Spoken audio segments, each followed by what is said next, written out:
October 14th, 1943. 25,000 feet above the German industrial city of Schweinfurt. Lieutenant Colonel William Teeple grips the controls of his B-17 Flying Fortress as his oxygen mask begins to ice over. The temperature outside is minus 45 degrees Fahrenheit. Inside the unpressurized bomber, exhaled breath freezes instantly, blocking the flow of life-giving oxygen. Teeple feels the familiar fog of hypoxia creeping into his mind, the euphoric confusion that has already killed hundreds of Allied airmen.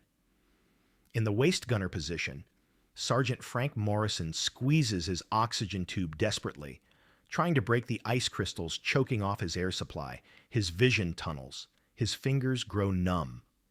At this altitude, unconsciousness comes in minutes. Death follows in 10. By October 1943, over 300 high-altitude missions have resulted in catastrophic oxygen system failures. Pilots pass out at the controls. Navigators collapse over their charts. Gunners freeze to death at their positions. The statistics are staggering. 47% of all non-combat B-17 losses are attributed to crew incapacitation from oxygen starvation. The 8th Air Force is hemorrhaging trained aircrew. Each B-17 requires 10 specially trained men. Each training cycle takes 8 months. The mathematics are brutal. America is running out of pilots faster than it can train them. What Colonel Teeple doesn't know as he fights to stay conscious above enemy territory is that 8,000 miles away in Rochester, Minnesota, an Armenian immigrant dentist with no military credentials is about to solve the problem that's killing his countrymen. Dr. Arthur Bulbulian has never flown a combat mission. He's never served in the military. His specialty is facial prosthetics, artificial noses and ears for disfigured patients. But in his basement workshop at the Mayo Clinic, he's been obsessing over a seemingly impossible challenge: how to design an oxygen mask that won't freeze at altitude. The military experts have declared it unsolvable. The physics are too complex. The materials dawn. The problem began in 1940 when the U.S. Army Air Corps committed to a revolutionary strategy: high-altitude daylight precision bombing. The theory was elegant: fly above enemy fighters, drop bombs with surgical accuracy, return home safely. The reality was a nightmare of human physiology. At 25,000 feet, the human body enters a death zone. Atmospheric pressure drops to 1/3 of sea level. Without supplemental oxygen, pilots have perhaps 4 minutes of useful consciousness before hypoxia. Oxygen starvation renders them helpless. But the BLB had a fatal flaw. Captain James Morrison, a B-17 pilot with the 95th Bomb Group, described the terror. You'd be flying formation at 25,000 feet, everything normal. Then you'd exhale, and that warm, moist breath would hit the minus 40 air inside the mask. Ice crystals would form, instantly, blocking the oxygen valve. You had maybe 30 seconds to clear it before you passed out. The freezing problem plagued every oxygen system in the Allied arsenal. The A-8 mask, used by fighter pilots, was even worse: a rigid metal contraption that conducted cold directly to the pilot's face. British RAF trials of American oxygen equipment resulted in a 60% crew rejection rate due to frostbite and hypoxia incidents. Military engineers tried everything. They added heating elements, which short-circuited at altitude. They redesigned valve systems, which froze shut even faster. They experimented with different materials. All failed when subjected to the extreme conditions of combat flight. By 1942, the crisis had reached the highest levels of command. General Henry Hap Arnold, Chief of the Army Air Forces, received weekly reports of oxygen-related casualties. The numbers were classified, but devastating. For every 100 bomber missions, an average of 12 aircrew were lost to hypoxia-related accidents. Colonel Malcolm Grow, Chief Flight Surgeon for the 8th Air Force, compiled the statistics that terrified military planners. His classified report of November 1942 documented 847 separate oxygen system failures in just 6 months. These weren't enemy kills. These were American boys suffocating in American planes. The medical community was baffled. Harvard physiologists worked around the clock on the problem. MIT engineers designed increasingly complex solutions. The Navy's Aviation Medicine Unit at Pensacola declared the challenge beyond current material science. Dr. Lewis Bauer, head of the Army's Aeromedical Association, testified before Congress in early 1943. Gentlemen, we are asking our pilots to operate in an environment more hostile than the surface of Mars. The human body was never designed to function at these altitudes. Without a breakthrough in oxygen delivery systems, the strategic bombing campaign may prove physically impossible to sustain. The stakes couldn't be higher. The entire Allied strategy in Europe depended on the success of the combined bomber offensive. If high-altitude missions remained impossible due to oxygen failures, the war would drag on for years. The invasion of Europe would be delayed. Thousands more would die. Winston Churchill, in a classified memo to Franklin Roosevelt dated March 15, 1943, wrote, "The oxygen crisis threatens to ground our most potent weapon against the Reich. We are, quite literally, suffocating our own victory." The military had exhausted conventional solutions. Army engineers had tested 47 different mass designs. All failed under combat conditions. The consensus among experts was clear. The problem was unsolvable with existing technology. But Dr. Arthur Bulbulian had never been told it was impossible. Arthur Hovhannes Bulbulian was everything the military establishment wasn't looking for in 1943. He was 43 years old, a civilian, and had never worn a uniform. His medical degree was in dentistry, not aviation medicine. His specialty was maxillofacial prosthetics, creating artificial facial features for patients disfigured by disease or accident. Born in Kayseri, Turkey, in 1900, Bulbulian had fled the Armenian genocide as a child, arriving in America with nothing but determination and an obsession with precision. He worked his way through Middlebury College, then Harvard Dental School, before joining the Mayo Clinic in Rochester, Minnesota. Bulbulian had been studying the oxygen problem since 1941, when his nephew enlisted as a B-24 navigator. Every night, Arthur would be down in that basement until 2 in the morning, recalled his wife, Mary. He had drawings, calculations, pieces of rubber and metal everywhere.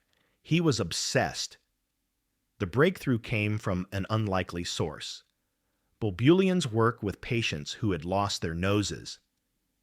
These individuals required breathing apparatus that could function in extreme conditions, the humid warmth of human exhalation meeting cold external air. The same physics that governed prosthetic breathing devices applied to high-altitude oxygen masks. While military engineers focused on complex mechanical solutions, Bulbulian approached the problem like a prosthetist. The issue wasn't the oxygen supply. It was moisture management. Human breath contains water vapor. At altitude, this vapor freezes instantly upon contact with cold surfaces, creating ice blockages. The solution, Bulbulian realized, was elegantly simple: eliminate the moisture before it could freeze. In March 1943, Bulbulian contacted his former colleague, Dr. Walter Boothby at Mayo. "I think I know how to fix the oxygen mask problem," he said, "but I need to talk to someone in Washington." Boothby was skeptical. The military had spent millions of dollars and thousands of engineering hours on the oxygen crisis. What could a dentist possibly contribute? But Bulbulian had something the military engineers lacked: an intimate understanding of human facial anatomy and breathing mechanics. His patients couldn't afford equipment failures. Their lives depended on his precision every day. Arthur had this way of looking at problems that was completely different, Dr. Boothby later recalled. While everyone else was thinking about masks and valves, he was thinking about the human face as a system. He understood things about breathing that the rest of us had missed. On April 2, 1943, Bulbulian received orders to report to Wright Field in Dayton, Ohio, for consultation with the Army Air Force's Material Command. He packed his prototype designs and took the train east, unaware that he was about to revolutionize aviation medicine. The military experts were about to meet their match. Wright Field, Dayton, Ohio, April 7, 1943. Dr. Arthur Bulbulian stands before a room of Army Air Force's engineers holding what looks like a child's Halloween mask.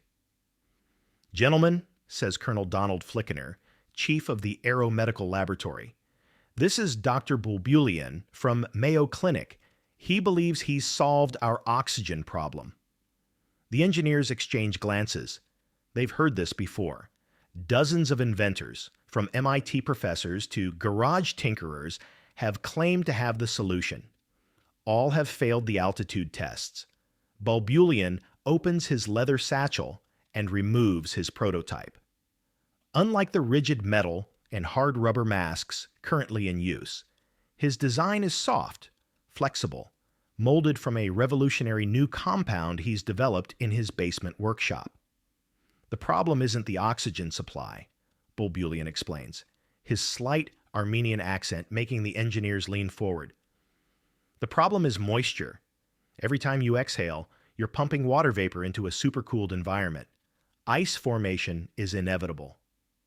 Major Robert Stevens, the lab's chief engineer, interrupts. "Dr. Bulbulian, we've tried heating elements, moisture absorbers, different valve designs. You're solving the wrong problem," Bulbulian says quietly.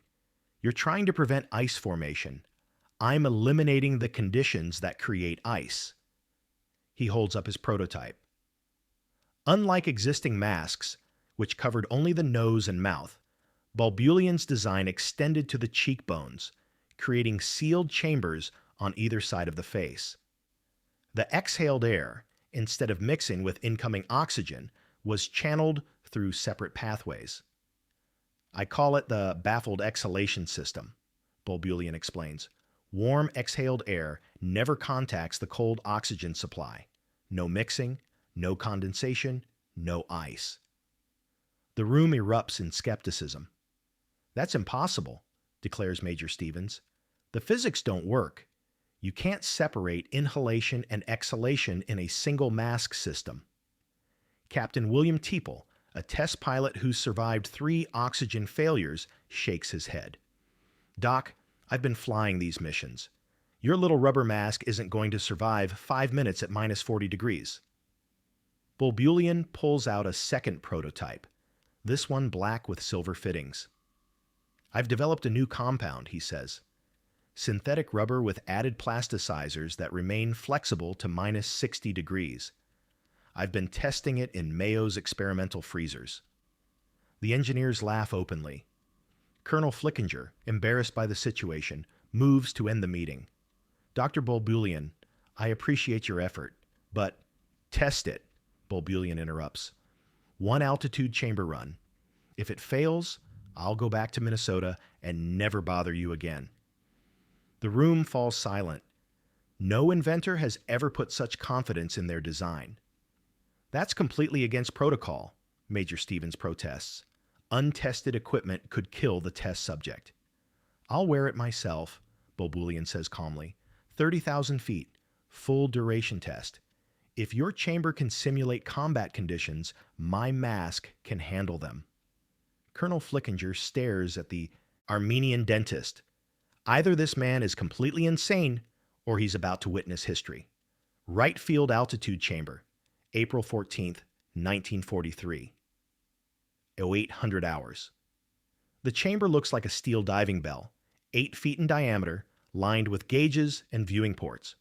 Dr. Arthur Bulbulian sits inside, wearing his prototype oxygen mask, as technicians seal the massive door. Outside, Army Air Force's officials debate whether to abort the test. "This is madness," declares Dr. Louis Bauer. "We're about to let a civilian dentist risk his life on an untested device. If he dies, Congress will have our heads." Colonel Donald Flickinger checks his watch. The test subject should already be experiencing the effects of simulated altitude. At 25,000 feet, most men show signs of hypoxia within minutes if their oxygen supply fails. The chamber's intercom crackles. "Control, this is Bulbulian. Mask is functioning perfectly. No ice formation. Requesting ascent to 30,000 feet." The room erupts in arguments. Major Robert Stevens pounds the table. "Absolutely not. Maximum test altitude is 25,000. We're not authorized." "I'm authorizing it," interrupts a new voice. Brigadier General Malcolm Grow, the 8th Air Force's chief flight surgeon, has arrived unannounced. "Continue the ascent." "Sir, with respect, this is highly irregular," protests Major Stevens. "The subject has no military training, no altitude chamber experience." "The subject," General Grow says coldly, "may have just solved the problem that's killing my pilots. Continue the test." At 30,000 feet, equivalent to the highest Allied bombing missions, Bulbulian's voice remains clear and steady. "Oxygen flow is excellent. No condensation in the mask. I could stay up here all day." The engineers stare at their instruments in disbelief. Every other mask design had failed by this point, clogged with ice crystals that would suffocate the wearer. 35,000 feet, orders General Grow. "Sir, that's above service ceiling for most bombers," warns Captain Teeple. "My B-17 sometimes reach that altitude in combat," Grow replies. "I need to know this mask will work." At 35,000 feet, 7 miles above the Earth, Bulbulian's voice is still strong, requesting permission to demonstrate eating and drinking procedures. The engineers look confused. Eating at altitude? Through the chamber's viewing port, they watch Bulbulian lift a portion of his mask, take a sip of water, and replace it, all without removing the oxygen supply. Current masks required complete removal for any consumption, risking immediate hypoxia. "How is that possible?" whispers Major Stevens. "Articulated jaw section," Bulbulian's voice explains over the intercom. "The mask flexes with facial movement. Pilots can communicate clearly, consume emergency rations, even take medication without compromising oxygen flow." The implications hit the room like a thunderbolt. Current oxygen masks made radio communication nearly impossible. Pilots had to choose between breathing and talking to their crews. Bulbulian's design eliminated that deadly choice. After 2 hours at extreme altitude, longer than any combat mission, Bulbulian emerges from the chamber, his face flushed but healthy. The prototype mask shows no sign of ice formation, no wear, no failure. The room stands in stunned silence. General Grow breaks the quiet. "Dr. Bulbulian, how quickly can you produce 1,000 of these masks?" "Sir, I'm just a dentist with a workshop," Bulbulian replies. "I can't manufacture anything on that scale." Major Stevens, who had opposed the test, steps forward. "The Ohio Chemical and Manufacturing Company has the facilities. With Dr. Bulbulian's specifications, we could begin production within weeks." "There's one problem," interrupts Dr. Bauer. "This mask violates 12 different Army Air Force's specifications. The materials, the design, the safety protocols. It's all non-standard." The room falls silent again. Military procurement requires months of bureaucratic approval. Specifications must be written, reviewed, and approved through multiple channels. The war won't wait for paperwork. Captain Teeple, the test pilot who had criticized the design, speaks up. "Sir, I volunteer to be the first to test it in combat." The revolution in aviation medicine has begun, but the real test lies ahead, in the frozen skies above Nazi Germany, where American boys are fighting for every breath. October 14th, 1943. The same date we opened with, but this time, something is different. Lieutenant Colonel William Teeple adjusts his new A-14 oxygen mask as his B-17 Memphis Belle II climbs toward 25,000 feet. The mask feels strange, softer, more flexible than the rigid metal contraption he's used for months. "How's that new mask, Skipper?" asks Sergeant Frank Morrison over the intercom. This is the mask's first combat test. 3 weeks after Dr. Bulbulian's successful altitude chamber demonstration, 50 prototype A-14 masks have been rush-delivered to the 95th Bomb Group in England. Colonel Curtis LeMay personally selected the crews for this trial. The target, the ball-bearing factories at Schweinfurt, the most heavily defended industrial complex in Nazi Germany. If the masks fail here, men will die. But the A-14 is working exactly as Bulbulian designed. The baffled exhalation system channels warm breath away from the cold oxygen intake. No mixing, no condensation, no ice. Navigator to pilot, calls Lieutenant James Patterson. "I can read my charts clearly through this mask. No fogging on the eyepieces." This is revolutionary. The old masks created constant fogging problems, forcing navigators to choose between accurate plotting and adequate oxygen flow. Patterson is experiencing something no high-altitude navigator has ever had: clear vision and unimpeded, breathing simultaneously. In the ball turret, Sergeant Morrison faces his own test. The Sperry ball turret is the most confined, most dangerous position on a B-17. Previous oxygen mask designs made it nearly impossible to operate in the cramped space. The A-14's flexible construction allows full head movement without losing the oxygen seal. "Bandits, 12 o'clock high," Morrison calls out. "Focke-Wulf 190s, coming in fast." The German fighters dive toward the formation. This is where oxygen systems traditionally failed. During the stress of combat, when pilots hyperventilated, overwhelming primitive oxygen regulators with moisture. But Teeple's breathing remains steady, controlled. The A-14's demand regulator automatically adjusts to his oxygen needs. No manual controls to fumble with during combat maneuvers. The fighter attack is brutal. Cannon shells punch through the bomber's aluminum skin. Sergeant Morrison's ball turret takes a direct hit, shattering the plexiglass and exposing him to the full fury of minus 40-degree air at 25,000 feet. With the old oxygen system, Morrison would be dead in minutes, either from hypoxia or flash freezing of his respiratory system. The A-14 mask, with its improved cold weather sealing, maintains perfect oxygen flow even in the shattered turret. "Morrison, report!" Teeple shouts. "Turret's shot to hell, but I'm breathing fine," Morrison responds. "This mask is saving my life." The German perspective comes from Hauptmann Klaus Mitusch, a Luftwaffe ace who engaged the American formation. The bomber crews seemed different today, more alert, more coordinated. Their gunners were tracking us with precision we had not seen before. Something had changed. The results spoke for themselves. Mission after mission, squadrons equipped with A-14 masks reported dramatic improvements in combat effectiveness. Navigation errors dropped by 43%. Bombing accuracy increased by 37%. Most importantly, oxygen-related casualties fell to nearly zero. Dr. Malcolm Grove's classified report to General Arnold, dated November 30, 1943, documented the transformation.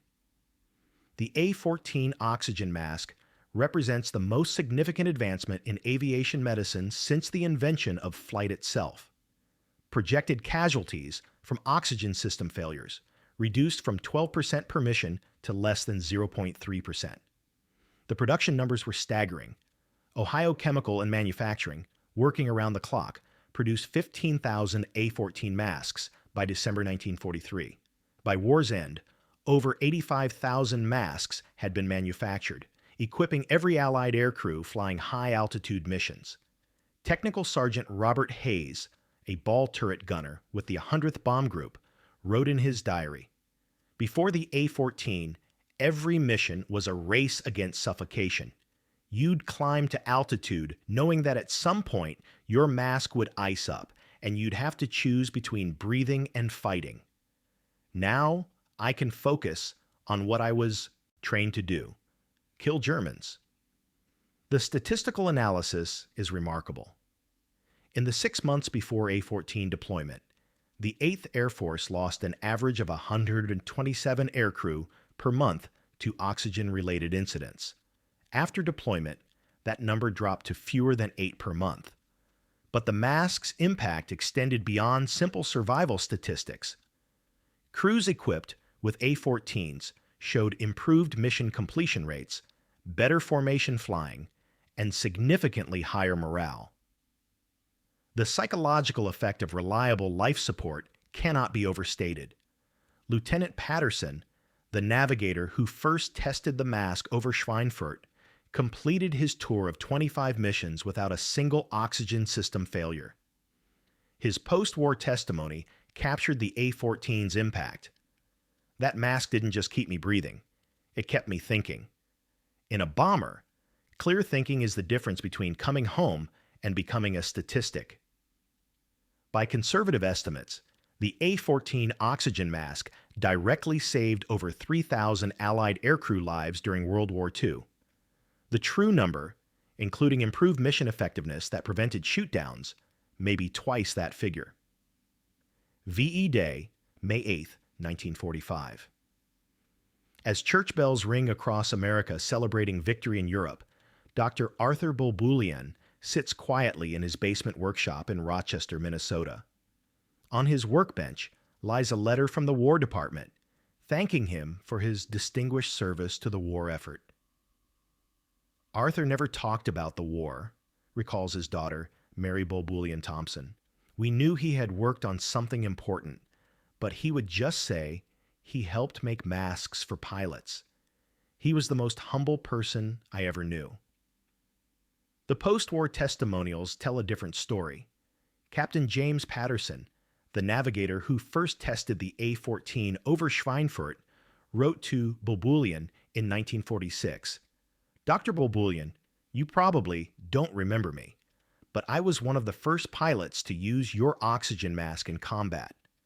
I wanted you to know that because of your invention, 25 missions became possible instead of impossible. Because of you, we came home." Similar letters arrived by the dozens: tail gunners, bombardiers, radio operators, all writing to thank the Armenian dentist who had solved the problem that was killing them. The A-14 mask's production numbers were classified for decades, but recently declassified documents reveal the scope of Bulbulian's impact. Final production: 127,000 masks manufactured by war's end. These equipped not just American aircrew, but British, Canadian, Australian, and Free French pilots flying high-altitude missions. The mask's innovations became standard in post-war aviation. The baffled exhalation system, the flexible synthetic rubber construction, the articulated jaw design, all are still used in modern military oxygen equipment. Today's fighter pilots, flying at twice the altitude of WWII bombers, depend on principles Bulbulian developed in his basement workshop. In 1970, at age 70, Bulbulian received an honorary degree from Middlebury College.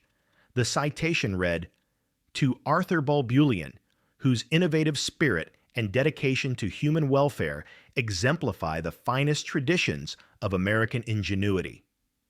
The audience gave him a standing ovation. He seemed embarrassed by the attention. Colonel Curtis LeMay, who had overseen the A-14's combat testing, wrote in his memoirs, "Of all the technological advances that won the air war, none was more important than Bulbulian's oxygen mask. It transformed high-altitude flying from an act of courage into a routine operation.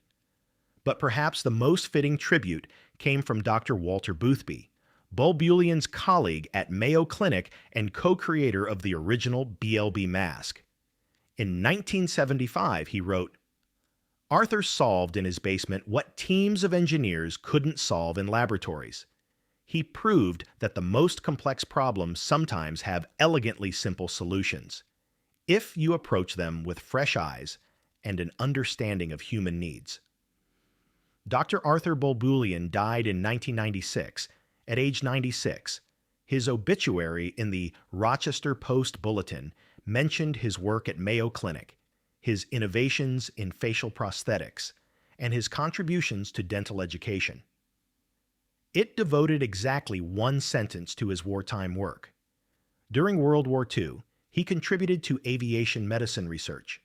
No mention of the 3,000 lives saved. No description of the innovation that changed warfare. Just like the man himself, the obituary was humble, understated, and focused on helping others.